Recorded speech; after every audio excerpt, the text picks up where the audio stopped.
Welcome back to my channel. Thread samosa, onion samosa கோதுமை மாவில் இது மாதிரி செஞ்சு கொடுங்க. குழந்தைங்க ஆசையாக சாப்பிடுவாங்க. இதை வாங்க எப்படி செய்கிறதுன்னு பார்க்கலாம். இது டேஸ்ட்டும் ரொம்ப சூப்பராக இருக்குங்க. இதை வாங்க எப்படி ஈஸியாகவும் செஞ்சிடலாம். வாங்க இதை எப்படி செய்கிறதுன்னு பார்க்கலாம். இதுக்கு நான் 2 கப் கோதுமை மாவு எடுத்துக்கிட்டேன். அதுக்கு 1 டீஸ்பூனு சால்ட் எடுத்துக்கோங்க, 1 டீஸ்பூன் சுகர் எடுத்துக்கோங்க, 1 டீஸ்பூன் நெய் எடுத்துக்கோங்க. இது கொஞ்சம் கொஞ்சமாக தண்ணி ஊற்றி சப்பாத்தி மாவு பதத்துக்கு நல்லா பிசைஞ்சு வச்சுக்கலாம். மேலே கொஞ்சம் ஆயில் தடவி ஒரு 1/2 அன் ஹவர் ஊறட்டும். அதுக்குள்ளே நம்ம அதுக்கு ஸ்டஃபிங் தயாரிச்சுக்கலாம். ஒரு 2 டேபிள் ஸ்பூன் ஒரு பேனில் எண்ணெய் ஊற்றிக்கோங்க. சோம்பு 1 டீஸ்பூன் போட்டுக்கோங்க. நறுக்கின ஸ்லைஸாக கட் பண்ண பெரிய வெங்காயம் ஒரு 4 வெங்காயத்தை கட் பண்ணி இதில் போட்டு நல்லா ஃப்ரை பண்ணுங்கள். கொஞ்சமாக சால்ட்டு சேர்த்திங்கன்னா ஈஸியாக ஃப்ரை ஆகிடும். இஞ்சி பூண்டு பேஸ்ட்டு 1 டேபிள் ஸ்பூன் போடுங்க. இது எல்லாம் நல்லா ஃப்ரை ஆகட்டும். வரமிளகாத்தூள், ரெட் சில்லி பவுடர் 1 டீஸ்பூன் போடுங்க.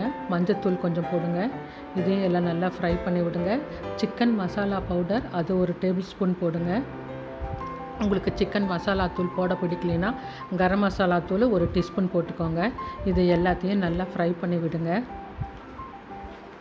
நல்லா ஃப்ரை ஆன பிறகு கொத்தமல்லி தழையை தூவி அடுப்பை நிறுத்தி விட்டுருங்க. இந்த ஸ்டஃபிங் ரெடி ஆயிடுச்சு நமக்கு. இப்போ சமோசா எப்படி போடுறதுன்னு பார்க்கலாம். இதை ஃபஸ்ட்டு நம்ம சப்பாத்தி மாதிரி ரவுண்டாக தேய்ச்சிக்கோங்க.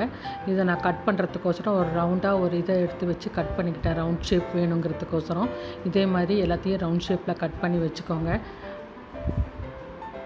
இந்த மாதிரி ஒரு கத்தியில் கட் பண்ணிக்கோங்க. சைடையும் சென்டரையும் ஸ்டஃபிங்கை சென்டரில் வச்சு இது மாதிரி மூடி விடுங்க.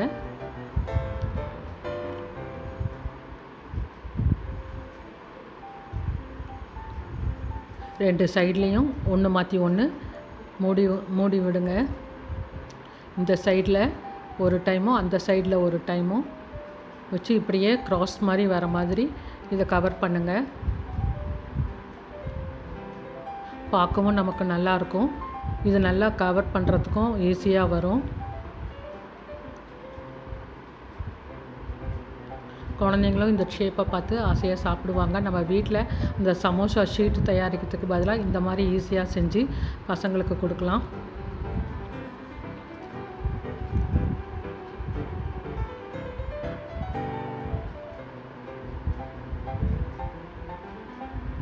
இதே மாதிரி எல்லா ஸ்டஃபிங்கையும் வச்சு எல்லா சமோசாவையும் தயாரித்து வச்சுக்கோங்க.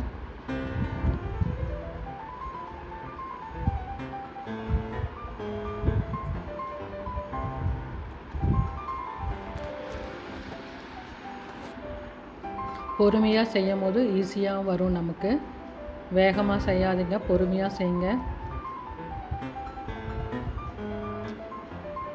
சென்டரை ஃபஸ்ட்டு கவர் பண்ணிவிட்டு 2 சைடையும் மாற்றி மாற்றி கவர் பண்ணுங்கள்.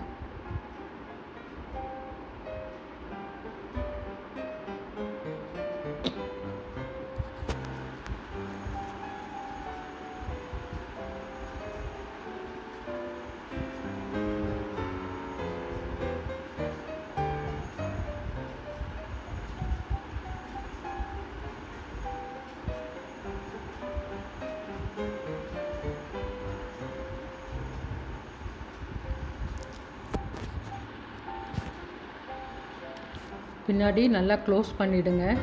அப்போ தான் வெளியில் இந்த ஸ்டஃபிங் வராமல் இருக்கும். பேக் சைடில் நல்லா அமுத்தி ப்ரெஸ் பண்ணி விட்டிங்கன்னா க்ளோஸ் ஆகிடும்.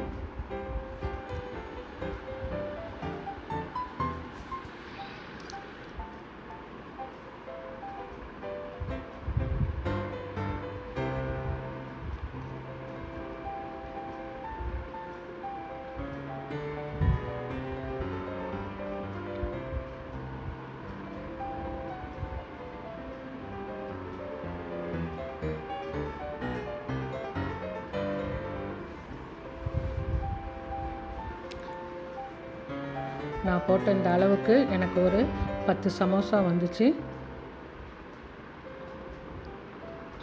உங்களுக்கு எவ்வளோ தேவையோ அவ்வளோ மாவு பிசைஞ்சு அவ்வளோ ஸ்டஃபிங் பண்ணிக்கோங்க.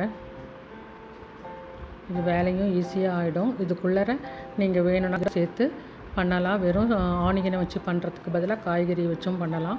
எண்ணெய் நல்லா காய வச்சுக்கோங்க. மீடியம் ஃப்ளேம்லேயே வச்சு ஒன்றா ஒரு இதில் 3 இல்லைனா 4 கூட போட்டு எடுக்கலாம். மீடியம் ஃப்ளேம்லேயே வைங்க, ரொம்ப ஹை ஃப்ளேமில் வைக்காதீங்க.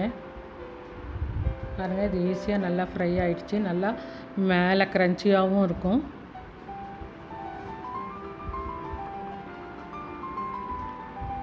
இதே மாதிரி எல்லா சமோசாவையும் போட்டு எடுத்துக்கலாம்.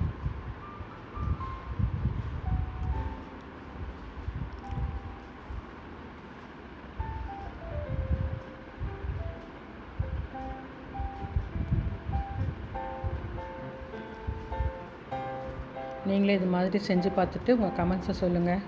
இந்த டேஸ்ட்டும் ரொம்ப நல்லாயிருக்கும். தேங்க்யூ ஃபார் வாட்சிங். இந்த வீடியோ உங்களுக்கு பிடிச்சிருந்தா சப்ஸ்கிரைப் பண்ணுங்கள், ஷேர் பண்ணுங்கள், கமெண்ட் பண்ணுங்கள்.